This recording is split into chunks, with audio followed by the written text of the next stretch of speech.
त्याला सर्वसामान्य माझ्या माझ्यासारख्या माणसाला असामान्य महत्व प्राप्त करून दिलं. शिवसेनेचा नेता केला, शिवसेनेचा नेता केला.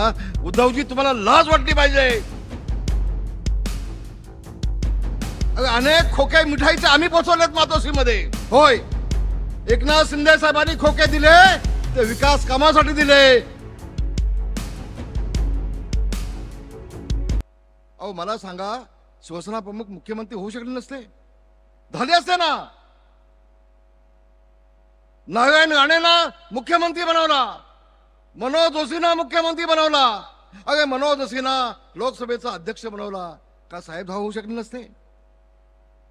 अरे माझ्यासारखा सर्वसामान्य गरिबीतून वरती आलेला, झोपडपट्टीमधून वाढलेला रामदास कदम, त्याला सर्वसामान्य माझ्या माझ्यासारख्या माणसाला असामान्य महत्व प्राप्त करून दिलं. शिवसेनेचा नेता केला, शिवसेनेचा नेता केला. उद्धवजी तुम्हाला लाज वाटली पाहिजे शिवसेना प्रमुखांचं नाव घ्यायला.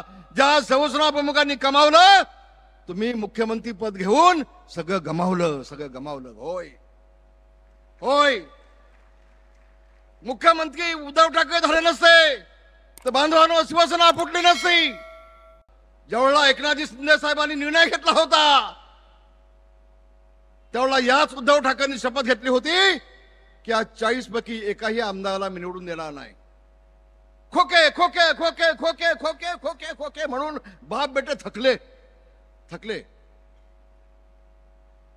ज्या दिवशी आम्ही तोंड उघडू ना, एकनाथ शिंदे आणि रामदास कदम, उद्धव ठाकरेंना हा देश सोडून जायला लागेल, हे वास्तव आहे.